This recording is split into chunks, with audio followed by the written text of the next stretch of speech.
Hi, everybody. Welcome. Thanks so much for joining us today. We're here to talk about the 2021 State of Education. Couple quick housekeeping rules. One, my name is Rhonda Hubbard. I'm the Channel Program Manager here at D&H working with the Education Vertical. Couple quick housekeeping things. We have a couple of slides that might have a little bit of text on there for you today. I want to make sure that you know that you can enlarge that on your screen. So you want to do that. Please use the Q&A. We want this to be as engaging and active as possible. And truly, we want to make sure that your questions are answered. That is the most important thing. So please use the Q&A, pop them in. We'll get to them throughout the session. And I have a couple poll questions we'll be sending out. So I want to make sure that you are looking for those and that you respond to those. It adds to the context of the session. So without further ado, I want to introduce my friend, John Harrington. John is the CEO of Funds for Learning, which is they offer consulting and support to E-Rate customers and stakeholders across the country.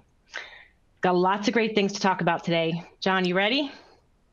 I'm ready, Rhonda. Thank you so much for the invitation to join you today and to talk about a very timely subject, and that is funding for education technology. As Rhonda, as you and I have discussed, the need for connectivity was not created over the past year, but what we've seen because of the pandemic, it's raised the awareness of how important it is to make sure that students and library patrons can be connected wherever they may be. And so today I want to just provide an update on some of the major programs that exist to help get those students connected and get those library patrons online, and how that interfaces with your partners. As we, I think, all know, schools and libraries have a great need for support, and it is oftentimes by the federal resources, the funds that they can gather, and then working with partners is really how that all comes together. So it's important that the partners understand how these different programs work, not only because of, that's a lot of times what is really the mechanism to get these resources in place, but there are also some key requirements, rules, and regulations that you don't want to run afoul of. And it's important to provide the support where it's needed and be aware of the various guidelines so that you don't cause any problems for yourself or your clients. So with that, we'll just kind of jump right in. I've got my Twitter address here and email address. So if anyone has any particular questions that we don't address today, you're welcome to reach out to me. So sound good, Rhonda? Sounds fantastic, actually. So we've got a first poll question here. Did any of your customers apply for E-Rate discounts in the past year? We've just closed the E-Rate filing window last Thursday, and there was a lot of activity, robust activity. I'd describe it within the school and library community. A lot of applications were submitted.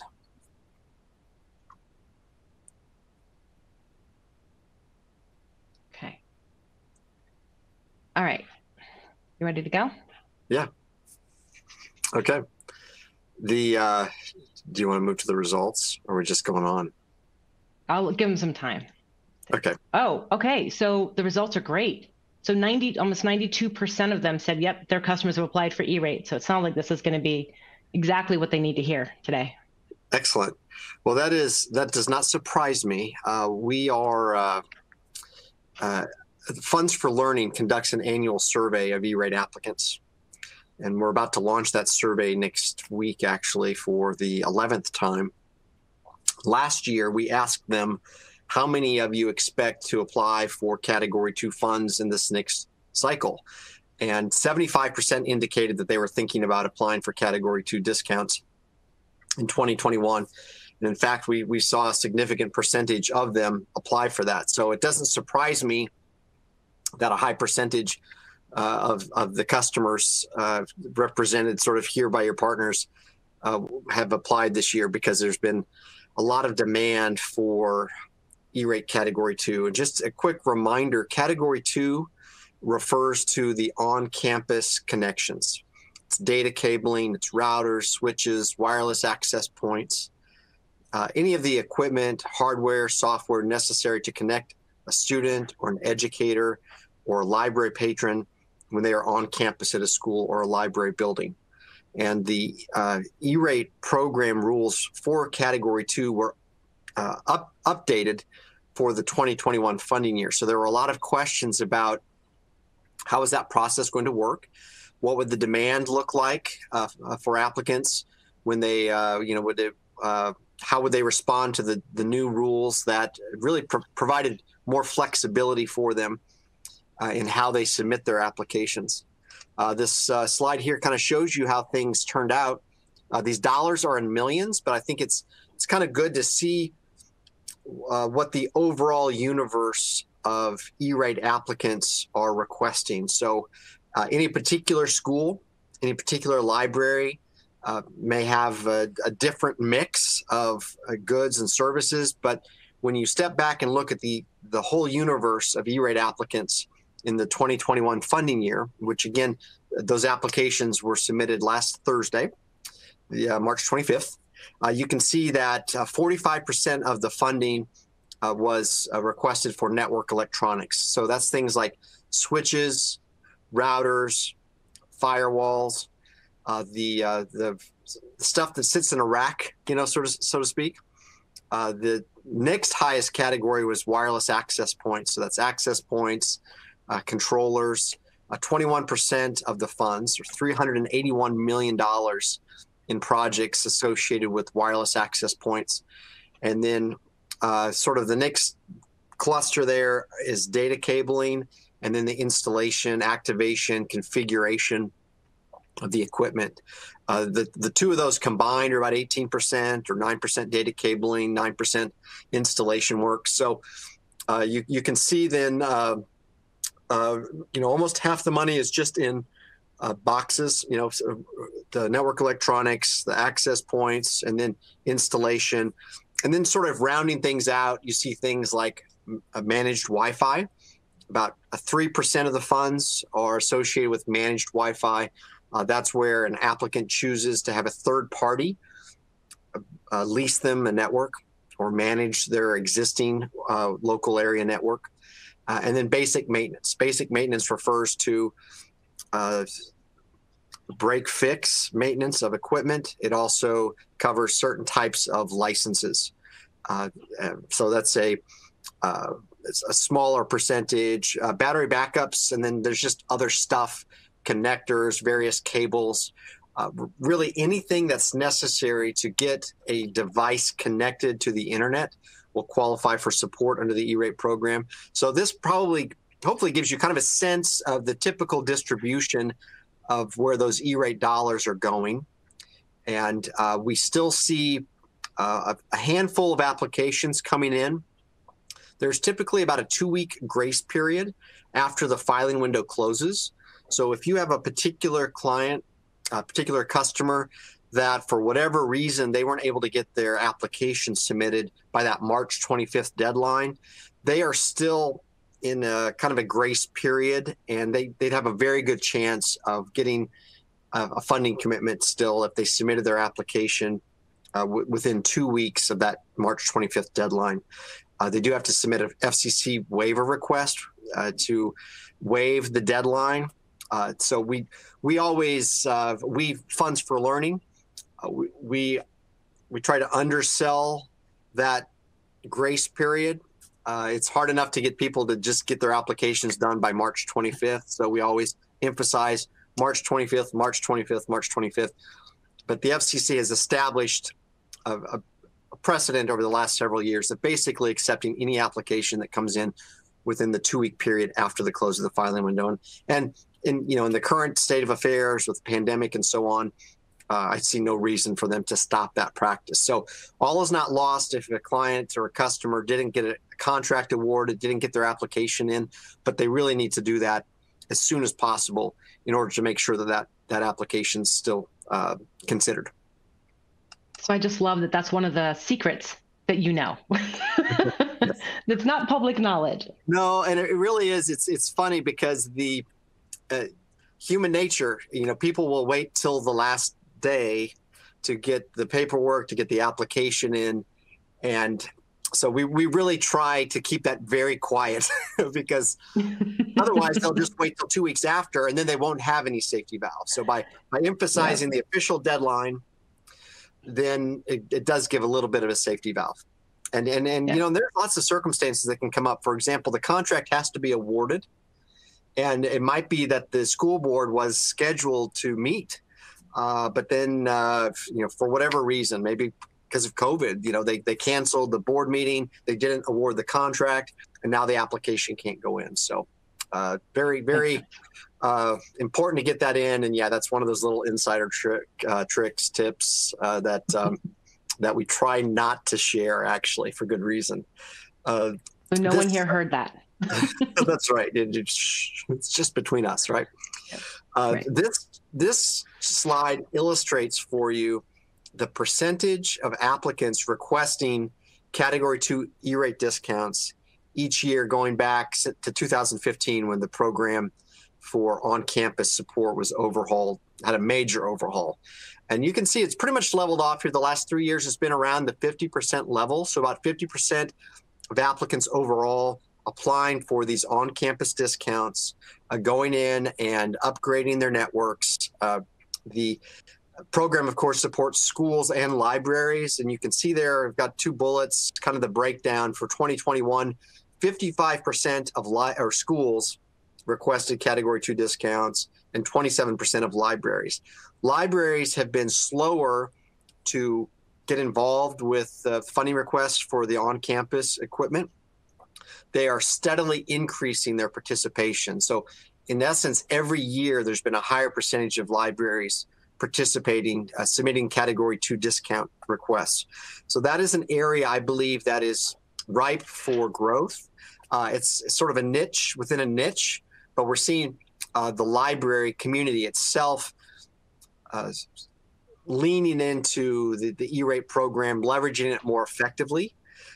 As a group, they're a little slower to adapt. They're not the first necessarily out of the gate, but they're very slow and steady and methodical. And we're seeing a lot more activity in the library space. So to the extent that libraries maybe haven't been on your radar screen, that is an area I think to watch, because we're seeing more participation in the E-Rate program. And of course, the schools and the libraries themselves now see themselves as they are, really, that anchor institution that is providing connectivity in their community.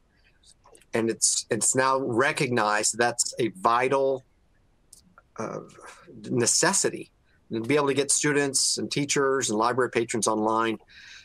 A question I get frequently about the E-Rate program and on-campus connections is this: well, if the students aren't in school, or if half the students are at home, why do you need as much equipment on campus? And the fact is the connections are even more important on campus now than they were before, because you have teachers that are interacting remotely with students.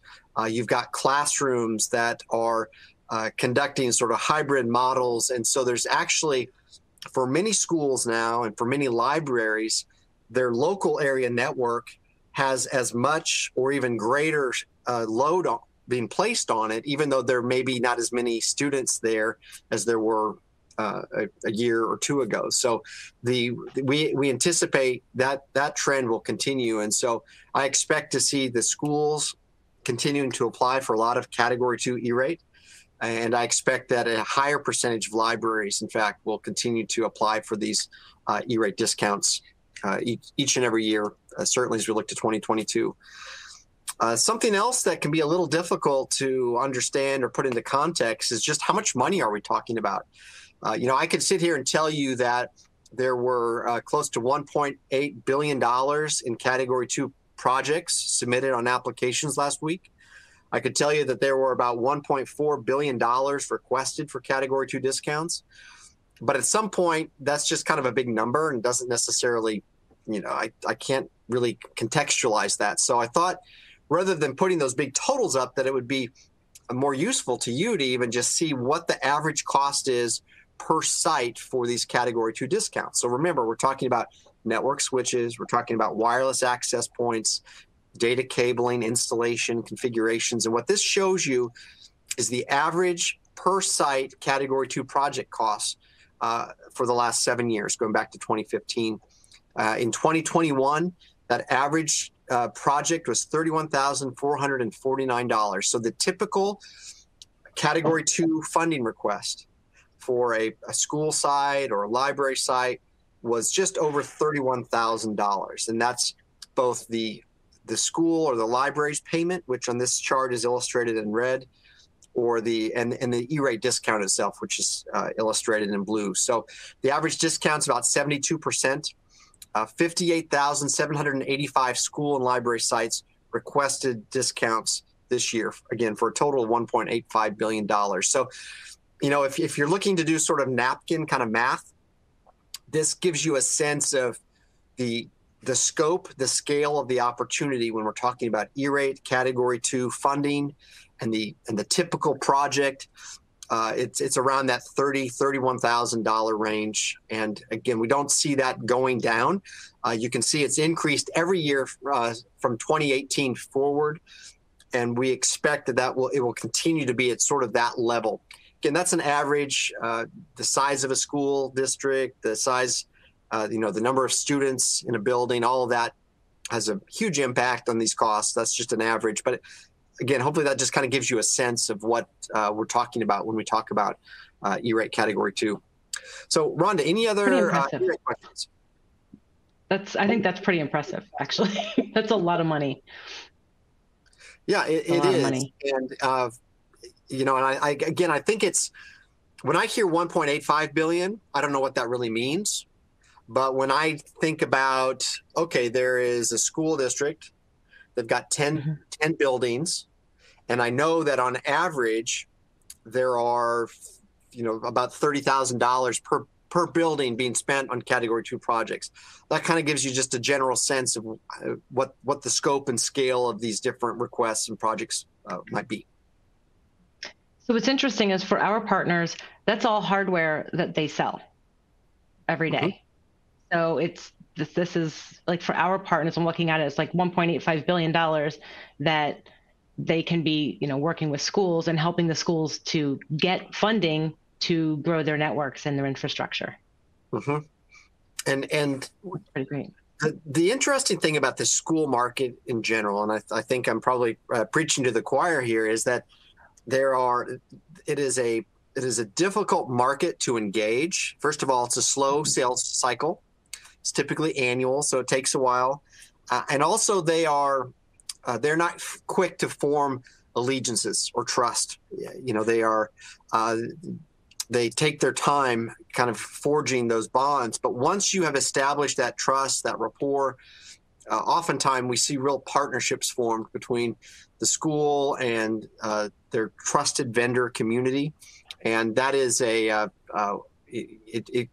it's very much a partnership and planning, working over the course of years to really help that school plan and prepare for where they need to be 2-3 years from now. It's a really important service that I think vendors can provide, which ultimately benefits the whole community. Awesome. So I threw a poll out there. I was hoping to find out from the partners on the call. So how many of you are working with just schools, or, do you actually do business with public libraries too? I think that might be underserved, but we'll see. Yeah, this okay, is a why don't you go question. on, John? Yeah, no, because I was curious because we talk about education all the time in terms of, K-12 or higher ed, but we don't always talk about it in terms of public libraries, and we kind of forget that opportunity sometimes. So I just was curious if and they that's have just been, me. and the libraries have been a little more reluctant, but they are increasingly finding their voice in the E-Rate community, and we're seeing more significant projects. And what's happened over the past year has brought the libraries back into focus in communities. You know, we see libraries that are they're not just for example, telemedicine. You have you have portions of the community that need to see a doctor remotely, and they don't have a connection at home.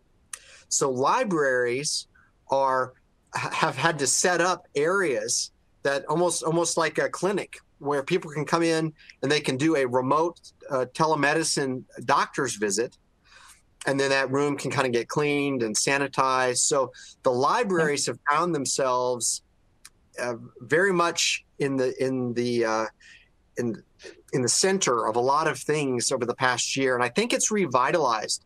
I think it's helped the communities in some ways reconnect to the libraries and help them to, you know, I grew up with the library. You went there and it was, you know, you check out a book, and the library is so much more than that. But for so many adults of a certain age, they still think of the library as a book. And why do you need a book now? Because it's all on your Kindle or on your iPad.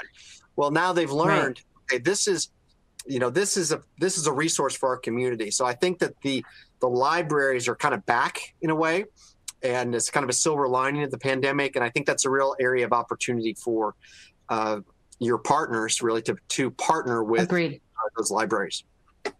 I agreed. And based on the results from that poll, I just wanted to real quick, 93 or 92.3% have 0 to 25% of their business as public libraries. So what you just said is a mouthful. It's a big opportunity for our partners. Okay, moving on. Well, there you go. So adding value, hopefully. Let's see. All right, let's kind of shift now to connectivity in the broader sense. Instead of just the school and library building, let's think a little more broadly about just getting communities connected. And what this chart illustrates is kind of the overall universe of what we think is necessary to serve communities. So there's a blue portion of this pie, schools and libraries, $3.88 billion. That's the E-Rate program as it stands today. And then the rest of this pie are some of the other pieces that we think are necessary to adequately bring connections to students and library patrons and school staff in the community. So off-campus education, we estimate that there's the need for at least $4 billion, $4.29 billion in additional services to connect students and library patrons off campus. That's security, cybersecurity, $2.26 billion in annual expenditures, and then another $1.78 billion a year in devices. So when I step back and survey kind of the whole ed tech space, we see about a $12 billion a year economy that is desperate for support and need, and is really looking for funding sources as well as partners to step in and help fill the gap. And so I put this out here because I think I want to challenge everyone today to really think more holistically even about how they engage the community. The schools, the libraries are at the front line now, not only of connecting students and library patrons on campus, but really trying to fill the gaps in the community itself. And there is a very large opportunity.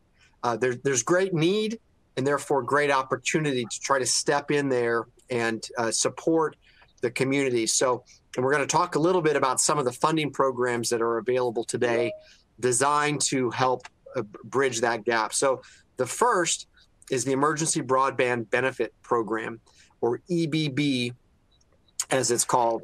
The EBB is a consumer-focused program. It provides discounts or reimbursements of up to $50 per month for eligible households to receive internet access. It also provides a benefit for a connected device up to $100. Eligibility for this program is tied to poverty estimates, which are generally referred to or estimated by the qualification for the National School Lunch Program. The main thing you need to know about EBB is that it is a consumer program.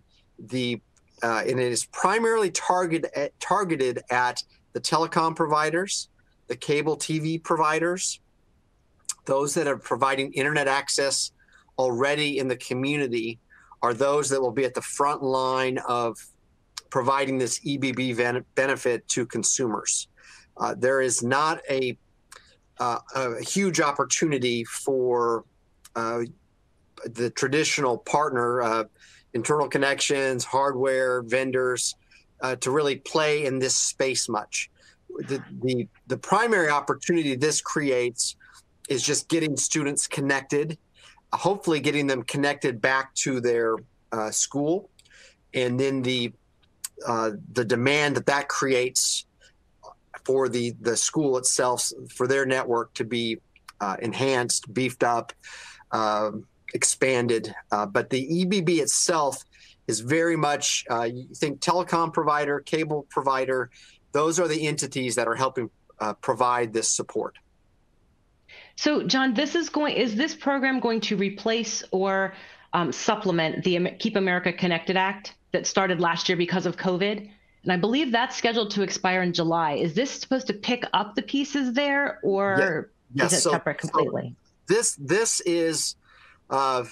this is the consumer program that is going to carry it's going to carry us forward probably the next year. And there's already been proposed legislation to extend it further. This is the topic of broadband connectivity is a big one. Today, the Biden administration announced a significant broadband infrastructure plan. So there's a lot of discussion about how to keep consumers connected. And this is going to be the EBB program will be the front lines for consumers that qualify, that are below the poverty level. They can seek free internet access through their cable TV company, their local telephone company, through this EBB program. Is there a URL for the EBB program? That's one of the cute questions. Yeah, there really each service provider is creating their own mechanism. So, you can search. There are low-income internet programs through all of the major telcos and cable providers, and that is how they are administering this. So they are the Cox Cable, for example, or Verizon. They will actually be the entity collecting that $50 from the federal government to pay for this benefit. So it is the job for the consumer is to apply for it and to provide the information necessary to document that they qualify for this support. And then the vendor will be providing that service and then billing the government the $50 per month to get that. Okay. So the consumer provides the documentation to Verizon, and Verizon deals with getting the money from the government. Got it. Yeah. Easy. Now, thank you. Can I? Yeah. I want to go back. We had a couple questions, and I want to get to them real quick. We're going to go back to E-Rate for a second. The 25th, okay, that was where any partners that the applications are already in, and that would be too late for a partner to jump onto that application period, correct? Because they've already had to be awarded and contracted, correct? Yes. So there's a 28-day bidding period, and that so that is what was supposed to be done by March 25th. In some cases, it's sort of spilling over. But all of those RFPs were released 2 or more weeks ago. And so in most cases they've awarded that or are in the process of awarding that. Okay, so that was a question from one of our viewers, and the answer is yes. They're brand new to it, so they just wanted to make sure they understood it. And back to libraries for a quick question. What is the typical bandwidth you're seeing that goes into a library? Or are you not that detailed into it? It's a gigabit connection is the typical. Okay. I mean, 1 gig is standard. It's getting to where it's hard to find much less than a gig going into buildings. It really, Got it. Okay. So a gigabit connection. And to those that maybe are just getting engaged with the E-Rate program, what I would encourage you with is this fact that the planning process typically kicks off late summer or early fall for the school districts. And the earlier that you're talking to them about their needs, the more likely you are to be aware of those RFP opportunities to help shape and inform the decision making, the planning that the school's making in terms of what their technical requirements might be. And so it is, while this window just closed, the planning process for the next filing window is just about to kick off, and it will. Okay. And that most of those RFPs are released in beginning in September or October, so it's not that far away. A lot of that planning takes place in the summer months. Okay. Okay. Excellent. Let's get going, because the next topic is what everybody wants to hear about. Yeah. So let's go ahead and just talk about the Emergency Connectivity Fund. This is the remote learning fund that was just established as part of the America Rescue Plan. So the question here is, have you heard about this remote learning FCC program? It's just sort of fresh off the presses. Congress signed this into law just a few weeks ago, and it is it's so fresh off the presses that the final rules have not been made yet. We are today in the process of getting the FCC is gathering comments and beginning to write the rules for how this program will be structured, what the rules around it will be. So the question here is, have you heard about this remote learning FCC program? Awesome. Okay. Do you want me to go ahead? Yeah, absolutely. Okay. Let's see here. Okay. I jumped to the wrong slide. Let's go right here first.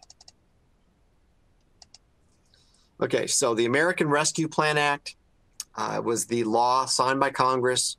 It designated that there would be $7 billion available for remote learning subsidies for infrastructure, connected learning devices, and services that would connect students and library patrons. And as I mentioned, we're right now in the midst of an abbreviated rulemaking process to finalize the rules for how this program will function.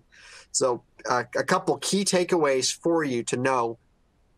Unlike the EBB program that I was just talking about, I believe that there will be opportunity for vendors such as yourself to participate in this particular program. It will depend ultimately on the rules that are being written today, but there are many more opportunities to provide equipment, to provide end user devices, laptops, tablets, and so on. And I think that we're going to see by the middle of May final rules. So that $7 billion is a lot of money, of course, but it's a rather modest amount when you try to divide it out by all of the K through 12 students, all of the library buildings. We estimate that it's about $117 per student or $23,000 per library. And so that's a lot of money, but it's not a lot of money when you're talking about devices, connections, Wi-Fi hotspots, or buying laptop computers. We estimate Funds for Learning that this program will serve about 7 million students. It could be more than that, depending upon how the prices and things work out. But we think that this will be a program that serves about 7 million students nationwide. And so there will be schools and libraries applying for these funds. We expect that the application window for this particular program will open sometime in, I would say, July 1st, plus or minus 2 weeks. So it might be as early as mid-June, could be as late as mid-July, but sometime this summer, there's going to be a separate funding window, this filing process for schools and libraries to request money to help them connect their students and their library patrons when they are off campus. And this is, again, about $7 billion. And I think that a good portion of that will be addressable by the types of goods and services that you all provide to schools and libraries today. For example, perhaps extending a school's wireless network. There's a lot of interest in taking the Wi-Fi that exists on a school campus or a library campus, and in certain areas, in certain communities, extending that Wi-Fi. When we're talking about urban areas, impoverished urban communities, it can make a lot of sense to provide a Wi-Fi signal across the street. Maybe there's a low-income apartment complex just across the street from the school. Schools would much prefer to build out a Wi-Fi network that covers that apartment complex, as opposed to paying $50 per month for a Wi-Fi hotspot for each one of those students. They can spend thousands of dollars almost every month providing a cellular-based service versus a one-time investment in wireless access equipment that could serve that community of students for months or years to come. And that's the sort of debate that's taking place right now at the FCC. How will they decide in which circumstances a school might have the opportunity to do that? And on the device side of the world, should there be a price cap for the devices? How will they regulate the flow of this equipment? The program itself, the Emergency Connectivity Fund, as it's called, provides $7.17 billion, and it says that there's 100% reimbursement for expenses. So this little graph here is just it's sort of like a sandbox of a solution space. What will the FCC allow in that space to support remote learning within this $7 billion that is 100% reimbursed? So in theory, how the program is intended to function is that a school or library could go out, buy a connected learning device, and get 100% reimbursement for that connected learning device for a student or a library patron. But it's all limited at this total of $7 billion. So we are in the process as a community of really talking about how do we make sure that it's fair and equitable. We think that the neediest schools, the schools that serve the communities with the greatest economic need should receive the most support, that there needs to be flexibility so that schools and libraries can define what it is they need to serve their students. Of course, we want to see timely support.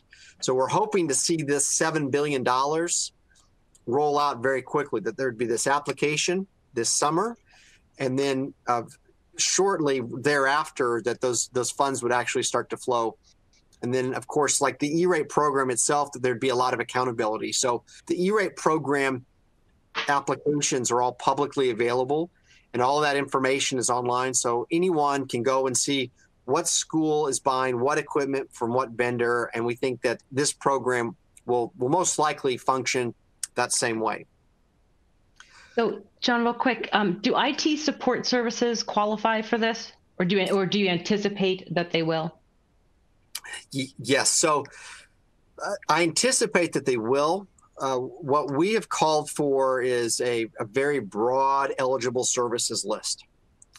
And what we have said is make the connected learner the measure of success, and then allow schools and libraries to purchase whatever equipment, whatever services they think are necessary to support that. So when we're talking about end user devices, that's things like laptops, cameras, microphone headsets, unified communications platforms, virtual devices, storage, cybersecurity, extending the the on-campus network to off-campus, and the support that's necessary to keep all of this up and running. From a programmatic standpoint, if you give a student a device, but they can't actually get online, they can't get into class, then you've actually just wasted the public's money. You don't want to. The phrase I use is the digital bridge to nowhere. You don't want to just build this thing that only goes halfway there. And the intent of this funding, as described by Congress, is to make sure that students and library patrons can get online and be in class. And so how we define that is whatever is necessary, whatever software, whatever hardware. I mentioned cybersecurity here. That is one area that is of incredible significance to schools. Their networks have been one of the most hard hit over the past year. The attacks have been pervasive, all the ransomware attacks, networks taken down. And in this environment, in today's current environment, when a network goes down, school is closed. It's not like in the old days, if the network was down, it was an inconvenience. But today, if ransomware takes the network down, school's no longer in session. And that's whether or not you're in class, on campus or not, things stop. So cybersecurity is something that we are hoping to see as a part of this. And obviously that is, that's right in the wheelhouse of the types of goods and services that I suspect your partners provide. But any of the goods and services that wrap around connecting a student, an educator, a library patron, we hope will be eligible for support under this. And again, it's $7 billion, so it's a lot of money. There will be the opportunity for both reimbursements as well as new purchases. So we expect that some of this money will end up going to offset prior expenditures, just reimbursements for items that the school or library had to procure, use their own operating budget to get. I think a majority of the funds, though, will be for new purchases, for new goods, for new services. And again, I believe it's going to be a very broad array of equipment, goods, and services that will qualify for support. We will know by the early part of May what will be on the eligible services list. And it's so this is one of those items you really want to put a Post-it note, there next to your laptop. Like this is something you really want to watch because whereas the E-Rate program represents an opportunity for next fall, going into next spring, this represents a very clear, very present opportunity that will come to light sometime this summer, maybe even late May or early June, that schools and libraries will be out there doing RFPs, requesting equipment, requesting services, and you're going to want to be watching this very closely because it's, if you think about the E-Rate program, it runs around $3 billion a year. And this is a one-time program, but it's $7 billion. So it's almost like two E-Rate cycles sort of smushed into one. And we think that the need is there. I showed you the chart that said we estimate $12 billion of need. So there's no lack of places to spend that money, whether it's the laptops, the tablets, Wi-Fi hotspots, the Wi-Fi extenders, cybersecurity, the core administrative network itself that the school or library needs to be able to support all of those remote students. So in many cases, they're needing to upgrade the infrastructure there at their network operations center, and we anticipate that will qualify for support. So this, go ahead. I have a couple questions.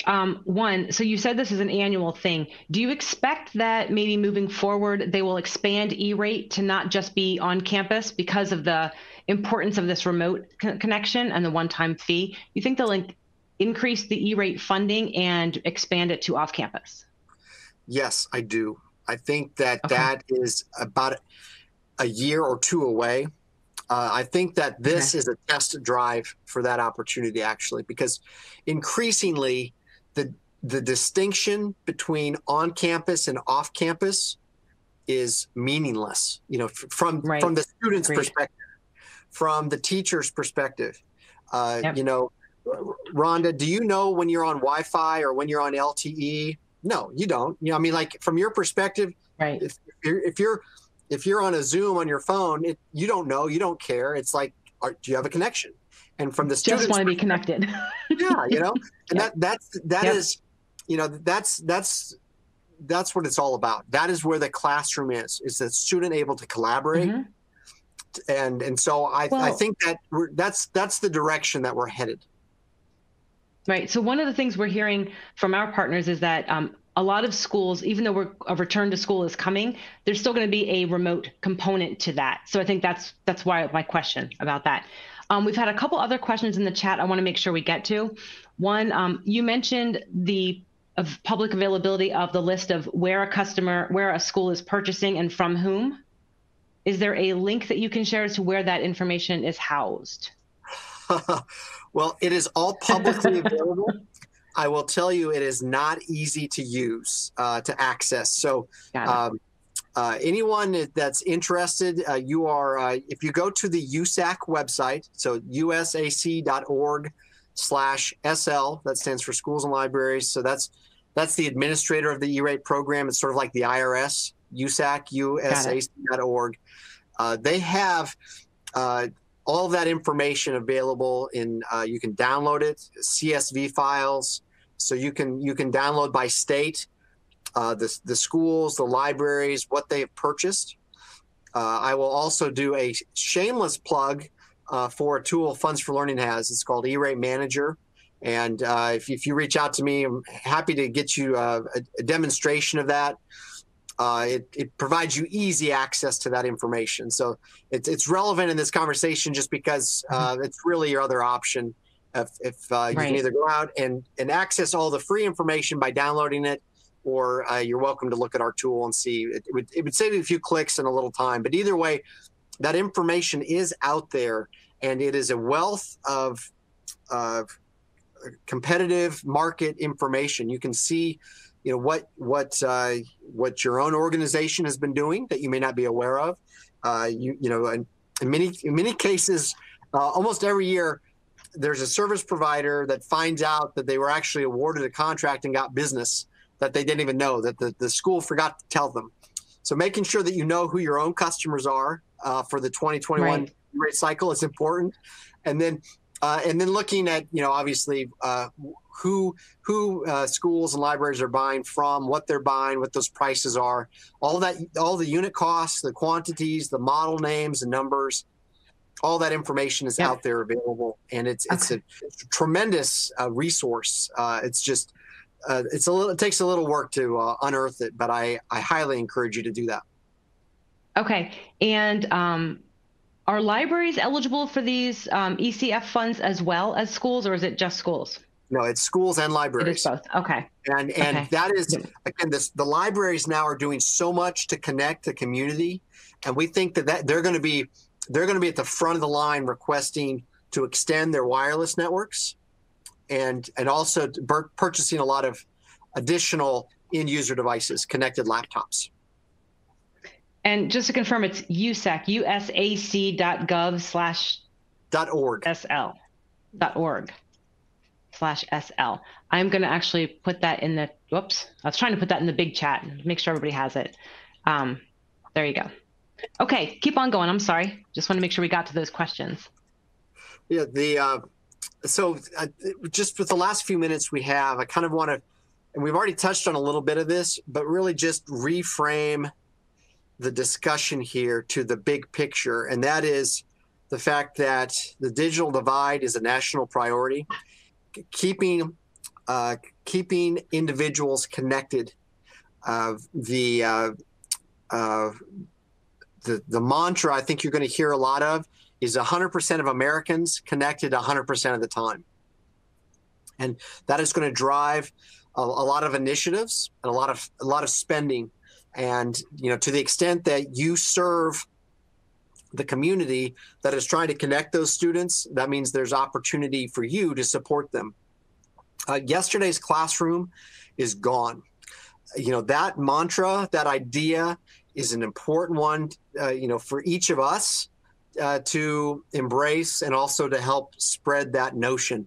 When students go back to class, let's say, you know, you've got a community where the students were out of class all of this year.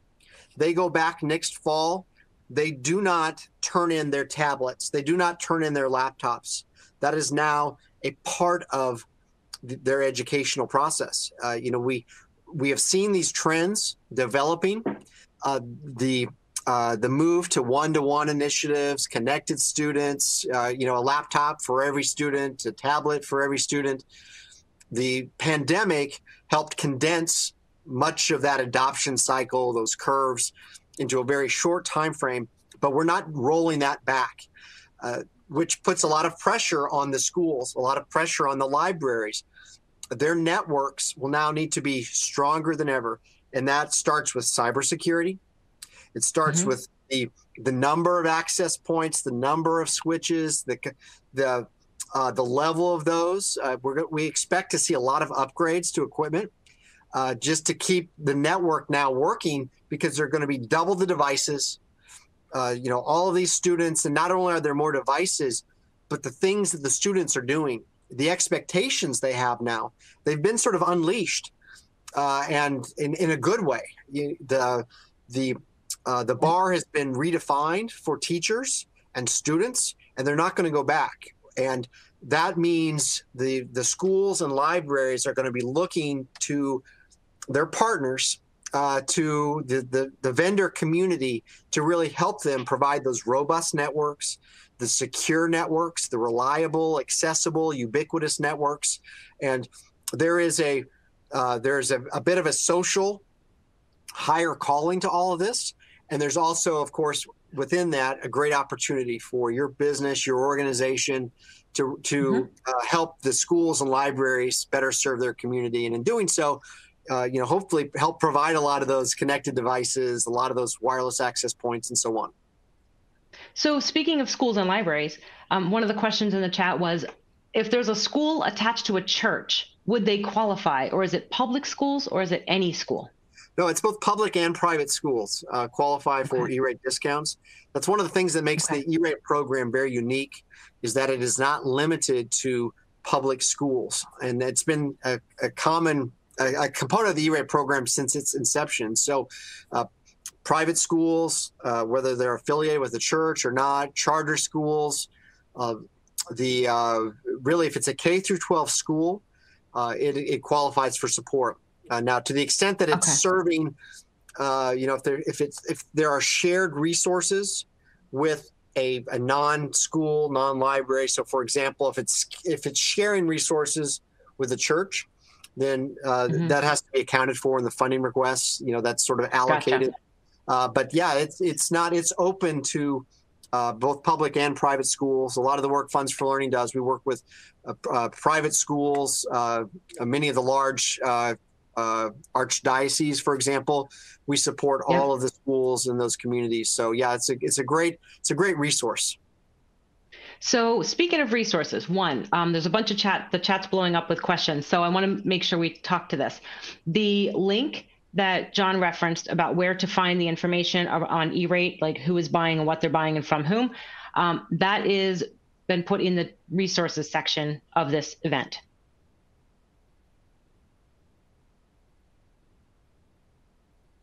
So there is going to be not really a rebroadcast of this, but this session will be available on demand at the very same link that you logged into now. It will be available on demand.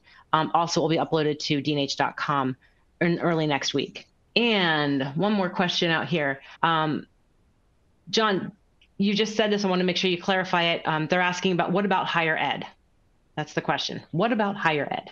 What about higher ed? So this program, the E-Rate, first of all, does not address higher ed. It is K through 12 and public libraries. The EBB program, that consumer program, does provide support, you know, to the consumers. So that may include college students, but that's through the phone companies, the cable TV companies. This program, the last program I talked about, the Emergency Connectivity Fund, it again is really targeting either K through 12 schools or library patrons. With the caveat being that the mission of the libraries is to connect the communities themselves. So to the extent that it is supporting college students off campus, it will address that. But the program itself does not come directly at higher ed.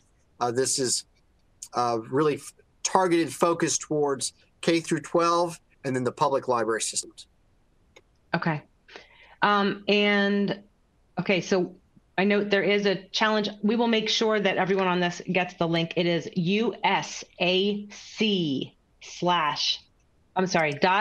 usac.org/SL, schools and libraries. It's in the resources section, but apparently that link needs to be refreshed. So we'll do that. Just know it's coming. usac.org/SL. And John, one more question, just confirm, just like E-Rate, it's the actual school or library that applies to the program, correct, for ECF? Yes, for the ECF. Just want to make sure. Very good. You're using the right terminology. And yes, the schools and libraries will apply for that. And it will include both end user devices, laptops, tablets, as well as network equipment, we anticipate, Gotcha. And then also network services like a Wi-Fi hotspot. Okay. All right. The link has been updated in the resources. Yeah, and those rules will be finalized sometime in early May. And after that, once those rules are finalized, then there will be an application period that opens sometime, most likely beginning in June or early July. Okay, so maybe we do this again in early May once everything is finalized too, so we can help the partners kickstart. Secondly, almost lastly, keep the questions coming if you have them. I don't want to not use them. But I want to let everyone know that Funds for Learning is a fantastic resource for you. So two things. One lucky live attendee today will win a, thank you, John, for this, a 2-hour free training session on E-Rate and all these wonderful programs, but his team will train you, do a 2-hour training for you and your team. So one winner of that. And secondly, if you might not be the winner, you can still access Funds for Learning by emailing help@fundsforlearning.com. So John's team is fantastic, help@fundsforlearning.com. And again, a lot of your questions can be answered that way. Sometimes they'll get on the phone and do webinars and do all those kind of things. Check out their website. They do webinars monthly. They have newsletters. Great source of information. Looking for it. Make sure there's any other questions that I missed. Give me 1 second to scrolling through. It looks like we got them all. No, I think we've got them all. We did it, John, and we did it in less than an hour. We're 2 minutes short. Gosh, we set our sights too low. Apparently, let's take on world hunger, shall we? Right, we got this. So thank you very much. So for attendees, check out the on-demand version. This very same link, you can use it after this event, or check out dnh.com. And just in closing, I want to make sure all of our attendees know that we appreciate you being here to discuss the state of education in 2021. I want you to check out www.dnh.com/threadcast to register for our first North American Threadcast event of 2021. It'll be on April 20th and 21st. You will gain access to additional educational panel discussions, technical tracks, including Pro AV and collaboration opportunities, Microsoft Windows Autopilot, esports focus panels, infrastructure refresh solutions, and time dedicated just to networking with experts, peers, and vendors. This is a Threadcast that you're absolutely not going to want to miss. So I do hope to see you there. And thank you for your time. Thank you, John, for everything. Everybody, have a fantastic day.